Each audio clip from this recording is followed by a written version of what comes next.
Selamat pagi, salam sejahtera buat seluruh siswa-siswi kami, khususnya jurusan TKJ SMK KBP Sidikalang. Pada pertemuan pagi ini, saya akan melanjut dari video daring yang kemarin. Materi kita yang pertama yaitu tentang instalasi Linux Debian. Nah, lanjutan hari ini yaitu untuk pembuatan IP, kemudian pengkonfigurasian DHCP. Ya. Nah, untuk pembuatan IP di sini ada dua contoh nanti kita buat. Satu, pembuatan IP secara manual, kemudian pembuatan IP secara otomatis. Nah, jadi IP otomatis itu lebih dikenal dengan istilah DHCP, Dynamic Host Controller Protocol, yang mana fungsi daripada DHCP tersebut adalah memberikan IP secara otomatis ke seluruh klien yang terhubung dalam jaringan server kita. Oke. Nah, agar kamu lebih memahami fungsi dari DHCP ini, saya ambil satu contoh dalam kehidupan sehari-hari. Itu ada yang pertama motor matic, kemudian ada yang kedua adalah motor non-matic. Kalau dia motor matic, ketika anak didik kami memiliki motor matic, Anda start, kemudian digas, maka motor tersebut akan melaju, ya, jalan dia. Tetapi kalau kamu memiliki motor non-matic, ketika Anda start, digas, dia tidak akan jalan, yang ada suaranya akan mengaum.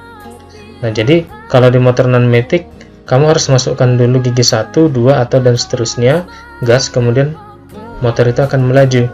Seperti itu dia.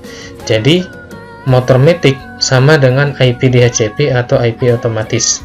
Sementara motor non-matic itu sama dengan IP manual atau IP statis, yang mana IP-nya itu bisa ditentukan sendiri. Sementara kalau IP dari DHCP, klien atau user tidak bisa menentukan IP-nya sendiri. Ketika si klien menentukan IP-nya sendiri, tidak mengikuti server yang sudah terkonfigurasi DHCP, maka secara otomatis dia tidak akan terkoneksi. Pesannya itu nanti ditunjukkan dengan request timeout. Baik, agar tidak berlama-lama, langsung saja pastikan server Debianmu sudah aktif. Kemudian silahkan login. Sini langsung kita login ke admin dengan user root, kemudian passwordnya. Oke. Selanjutnya kita mau cek dulu IP daripada server Debian kita dengan perintah IP spasi A. Nah, kalau Anda didik kami lihat di sini ada 3 interface. Ada yang namanya LO, kemudian ada NP0S3, dan satu lagi ada NP0S8. Itu dia. Oke. Kita mau buat IP dulu dengan perintah pico spasi /etc /network/interface. Oke, ini. Nah, yang pertama kita mau hubungkan dulu server kita ini, server Debian kita ini dengan modem. Nah, jadi dari modem nanti kita menerima IP secara otomatis karena di modem itu sudah terkonfigurasi DHCP-nya. Maka untuk pembuatan perintah menerima IP otomatis dari jaringan untuk sistem operasi Linux, khususnya Linux Debian, yaitu dengan perintah auto np0s3. Siapa sih sebenarnya si np0s3 ini? np0s3 ini adalah adapter pertama, ya, adapter pertama atau LAN 1, ya, sesuai dengan konfigurasi yang sudah kamu buat di networknya ini pada virtual settingan VirtualBox-nya. Sini kan ada dua dia, satu adapter 1 sebagai host only, kemudian adapter 2 sebagai internal network. Oke, kemudian di klien nanti adapter 1 internal network inilah yang menerima IP dari server untuk sistem operasi Linux Debian-nya. Oke, kita lanjut. Kemudian low min hotblock np0s3, kemudian IPS np0s3 spasi init spasi dhcp. Oke, kemudian kita simpan dengan menekan tombol Ctrl O, kemudian keluar. Oke, kita coba ya, kita ping dulu ke IP modem yaitu 192.168.137.1. Nah, di situ dia pesannya network is unreachable. Sudah? Ya, dia unreachable karena memang di np0s3 ini kalau kita cek di sini dia belum memiliki IP. Ya, bisa anak didik kami lihat pada np0s3 ini belum memiliki IP. Sementara tadi kita sudah buat settingan pico spasi /etc/network/interface. Sorry, ini ada kesalahan. Oh, ini ya, pico /etc/network/interface.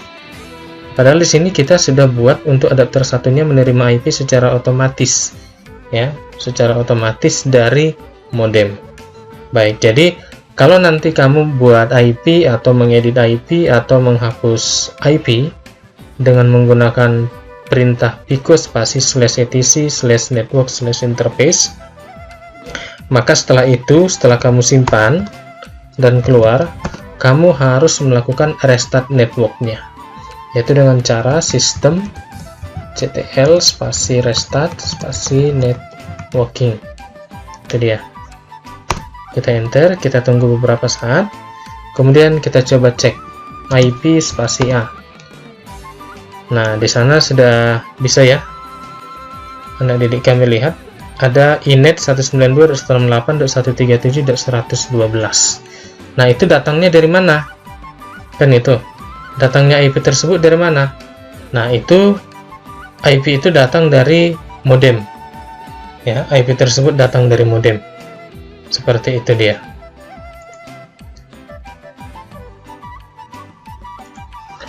Nah, untuk memastikan bahwasannya server Linux kita ini dapat terhubung dengan modem, oke, kita lakukan perintah ping spasi 192.168.137.1. Nah, jadi di sini ada replay ya, replay from 192.168.137.1. Oke, jadi IP untuk adapter 1 tadi itu kita terima secara otomatis, yang mana tadi perintahnya untuk pembuatan IP otomatis itu adalah itu. Kita kenalkan dulu dengan perintah auto np0s3. Oke, kemudian ada allow hotblock np0s3 baru IPs np0s3 init dhcp. Oke, nah selanjutnya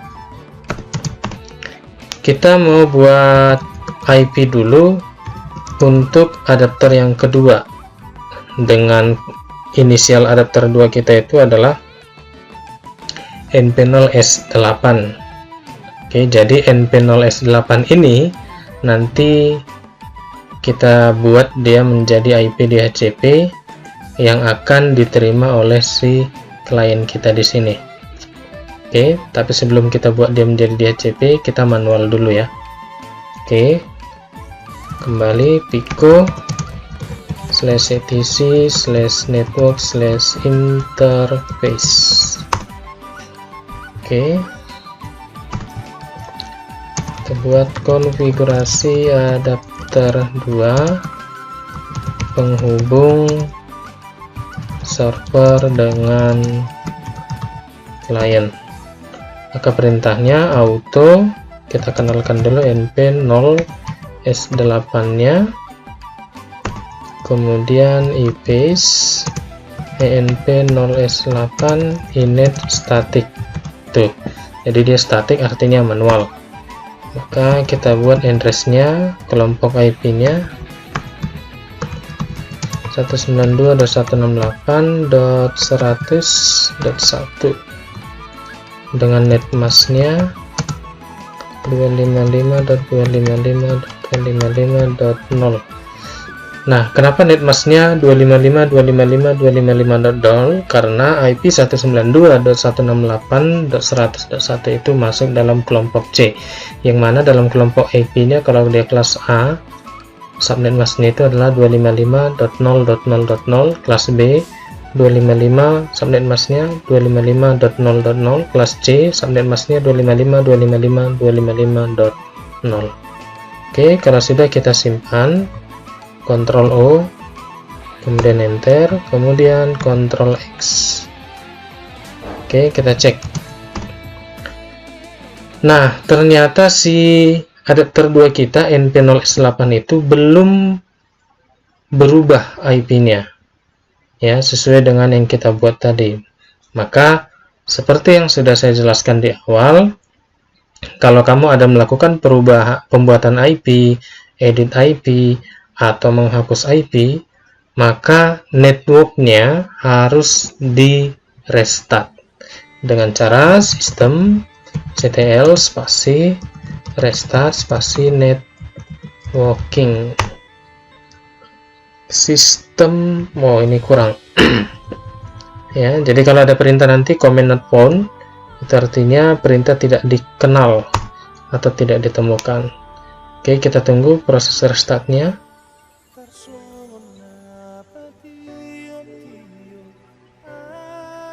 Oke, sudah selesai. Kita cek kembali IP spasi A. Oke, itu dia IP-nya ya, yang kita buat tadi pada adapter 2 dengan nama adapternya NP0S8. Oke, ini pada sisi servernya sudah. Sekarang pada sisi kliennya kita mau cek ya. Oke, ini IP-nya masih 169 ya. Oke, kita belum buat IP dulu, kita mau coba tes ping dulu. Buka command promptmu, kita ping ke server kita ya, server Debian kita untuk adapter 2 nya si NP0S8 itu ya, dengan IP 192.168.100.1 spasi min T. Nah, di sini dia transmit file general failure, ini tidak dikenal ya. Oke, atau tidak terhubung sama sekali. Maka untuk itu kita buat IP pada klien ya, kita buat IP pada klien dengan kelompok atau network pada NP0S8 yaitu 192.168.100.0. Karena 100.1 sudah dimiliki oleh server kita, server Debian, maka di klien kita buat dia menjadi 192.168.100.x. X ini mulai dari angka 2, nomor 2 sampai dengan 254. Dipilih saja salah satu. Oke, klik kanan LAN-nya, properties, pilih internet protokol TCP/IP4. Oke, kita buat IP-nya 192.168.100.10 misalkan. Nah, ini kalau di Windows dia subnet masknya secara otomatis ya. Kemudian gateway-nya 192.168.100.1. Kita oke kan. Oke. Ini kalau ada muncul seperti ini public saja, baru close. Kita cek IP LAN-nya. Oke, ini dia. Jadi kalau dibuat di sini DHCP enable no, itu artinya address pada network kita itu dibuat secara manual atau ditentukan user itu sendiri. Oke, sekarang kita kembali ke command prompt. Nah, di sini kita cek ya. Di sini dia sudah replay. Replay mana? Replay ke server kita yang mana IP-nya tadi adalah 192.168.100.1. Gitu. Jadi harus satu network ya. Dalam satu jaringan itu harus satu subnet dia atau satu network. Seperti itu. Kalau beda bagaimana?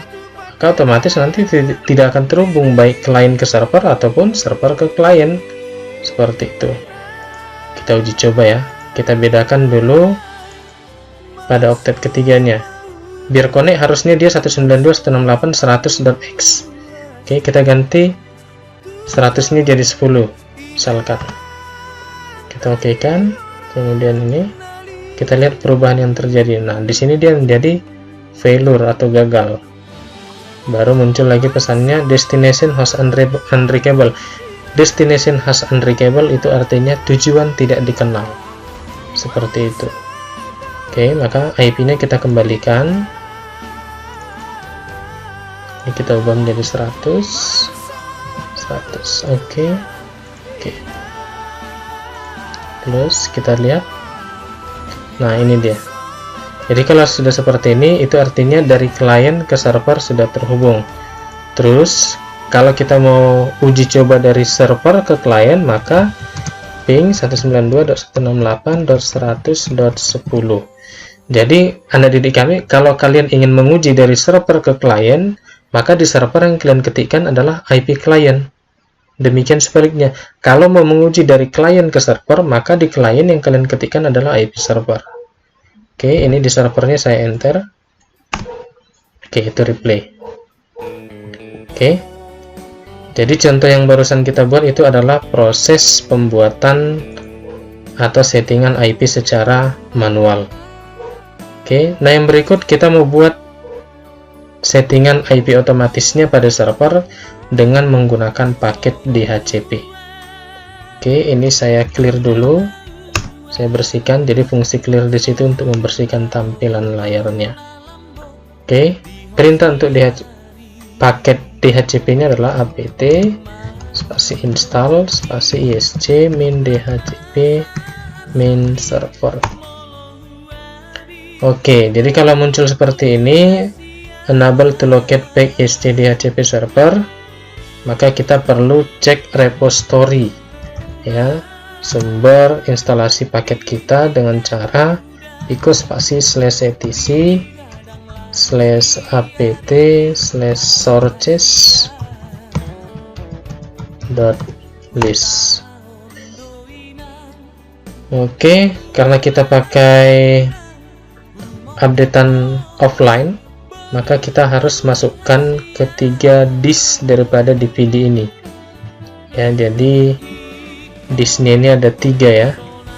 Yang terdaftar di sini masih hanya 1 dengan kode binary 1. Oke, kita keluarkan. Untuk menambahnya, kamu klik menu device, pilih optical drive, baru pilih choose this file.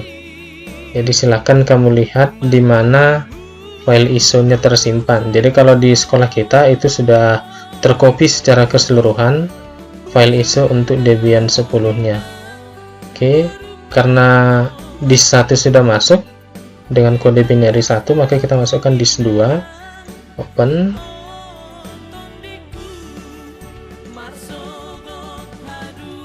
Oke, kemudian kita masukkan dia dengan perintah apt min cd-rom add.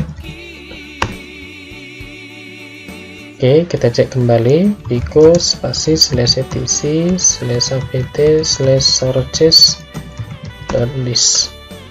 Oke, ini udah masuk, ya, dengan kode binary 2 dan binary 1. Kita masukkan yang ketiga agar komplit.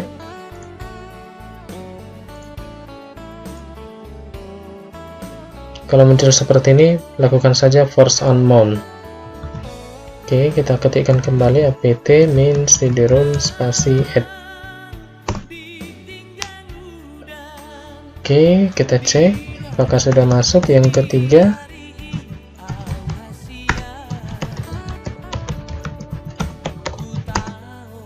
Oke, sudah masuk, ya.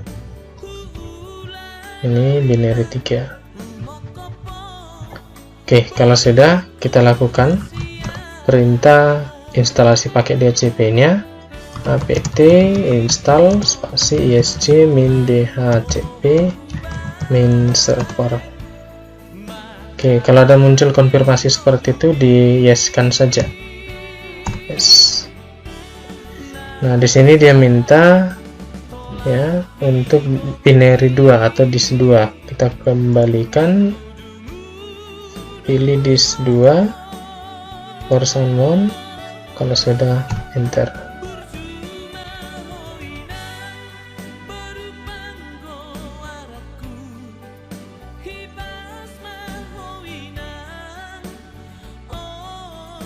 Oke, kalau ada merah-merah seperti itu diabaikan saja ya. Nah, selanjutnya kita edit konfigurasi DHCP-nya dengan perintah pico spasi /etc/dhcp/dhcpd.conf. Oke, kita cari ke bawah. Iya, kita ubah di sini. Jadi ini dia ya, mulai dari kalimat a slightly different configuration for bla bla bla. Oke, jadi simbol pagar yang ini, simbol pagar subnet range ini kita hapus. Nih. Kemudian subnetnya ini kita ganti dengan subnet yang ada pada network kita, yaitu 192.168.100.0. Oke, jadi IP itu kan ada 4 oktet A, B, C, D. Kalau dia dikatakan subnet untuk kelas A, yang diambil hanya A-nya ini saja. Berapapun IP-nya, misalkan 100, dia menjadi 100.0.0.0. Seperti itu. Kalau dia kelas B, oktet A dan B, itu dia. Misalkan IP-nya adalah 128.10, maka yang diambil 128.10.0.0. Kalau yang kelas C, yang diambil adalah oktet A, B, dan C. Nah, jadi kebetulan IP kita adalah kelas C, maka yang diambil sebagai subnetnya adalah 192.168.100.0. Itu dia. Itu sudah kita bahas kemarin waktu di kelas 10. Jadi mungkin nanti di lain hari ya akan saya buatkan sedikit mengulang tentang IP address. Oke, kemudian netmasknya di sini kita ganti menjadi 255.255.255.0. Oke, kemudian range-nya. Range di sini adalah rentang. Mulai dari IP berapa sampai berapa mau dibuat. Itu dia. Oke, jadi saya mau buat 192.168.100.2 spasi 192.168.100.254. Itu artinya setiap klien yang terhubung ke jaringan Linux Debian kita ini nantinya itu dimulai dari IP 192.168.100.2 sampai dengan 192.168.100.254. Jadi nanti mereka berurutan memperoleh IP seperti itu. Oke, kemudian untuk DNS-nya 192.168.100.1 ini kita samakan dengan IP pada NP0x8 atau adapter 2 kita. Baru ini nama domain yang mau dibuat nantinya, misalkan tkc akbp belajar.linux. Oke, router kita 192.168.100.1. Jadi pada umumnya sih sebenarnya untuk option domain name servers dan option router samakan saja dengan IP daripada adapter 2 kita atau si NP0x8. Oke, kemudian broadcast-nya ini itu biasanya atau umumnya adalah satu angka daripada IP terakhir. Oke, karena IP yang kita buat rentangnya 2 sampai 254, maka IP broadcast-nya kita buat sini adalah 255. Oke, kemudian kita simpan dan keluar. Oke. Nah, selanjutnya setelah kita tentukan tadi mana IP yang akan digunakan sebagai DHCP, settingan berikutnya daripada konfigurasi DHCP ini adalah kita tentukan interface mana yang akan digunakan. Sudah? yang akan digunakan untuk memberikan IP secara otomatis kepada klien. Kita cek dulu IP-nya ya. IP spasi A. IP spasi A. Oke, kalau si adapter 1 jelas tidak mungkin, karena tadi dia adalah penghubung antara modem. Sementara untuk server ke klien itu yang kita pakai adalah NP0S8, maka kita setting kembali untuk lanjutan daripada DHCP-nya pico spasi /etc /default /isc min DHCP min server. Oke, di sini kita buatkan interface yang digunakan adalah adapter 2 NP0S8. Kalau sudah, simpan, Ctrl O, enter, kemudian keluar. Setelah itu kita restart DHCP-nya dengan perintah systemctl spasi restart spasi isc min DHCP min server. Oke, kalau sudah, kita kembali ke klien. Kita perhatikan ya, di sini DHCP-nya masih no. Itu artinya seperti yang saya jelaskan tadi, IP yang ada di sini pada IP address ini adalah IP yang dibuat oleh user secara manual. Jadi kalau di server sudah aktif DHCP, klien tidak perlu lagi membuat IP secara manual. Nanti dia akan menerima secara otomatis. Maka di sini kita ubah settingannya. Untuk membuat dia secara otomatis, kita pilih ini, obtain an IP address. Jadi ini dipastikan dia kosong. Kalau sudah oke, kemudian kita okekan, kita tunggu beberapa saat. Oke, sudah ada perubahan, kita cek. Nah, ini dia sudah jadi. DHCP enable-nya sudah berubah menjadi yes. Kemudian IP address ini dia berubah menjadi 192.168.100.2. Kenapa .2? Karena tadi di sini kita cek ya settingan DHCP-nya. dhcp/dhcpd.conf. Ini IP-nya dimulai dari 2. Ya, ini range-nya. Oke. Nah, jadi klien yang pertama terkoneksi sekali itu memperoleh IP 192.168.100.2. Jadi demikianlah anak didik kami settingan daripada DHCP, dan ini berpulang lagi kepada klien. Dia lebih senang mana? Lebih senang dengan IP manual atau IP DHCP? Jadi kalau untuk seperti penggunaan di lab, lebih baik menggunakan IP DHCP. Jadi ketika switch hidup, kemudian seluruh komputer dihidupkan, maka dia akan memperoleh secara otomatis IP masing-masing klien sesuai dengan settingan yang sudah dibuatkan oleh si server. Oke, tapi sebelum saya akhiri, kita pastikan di sini tetap dia replay ya. Oke, ini juga saya coba ping 192.168.100.2 sesuai dengan IP kliennya, enter. Oke, dan ternyata hasilnya replay.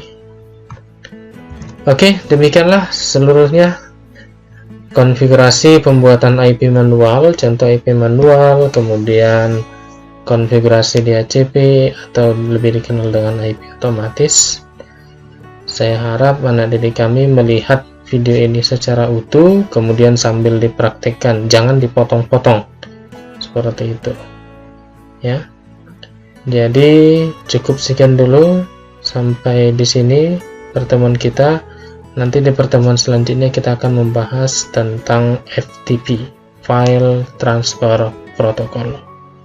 Akhir kata saya ucapkan terima kasih untuk anak didik kami seluruhnya. Tetap jaga kesehatan dan patuhi protokol kesehatan. Selamat pagi, sampai jumpa kembali.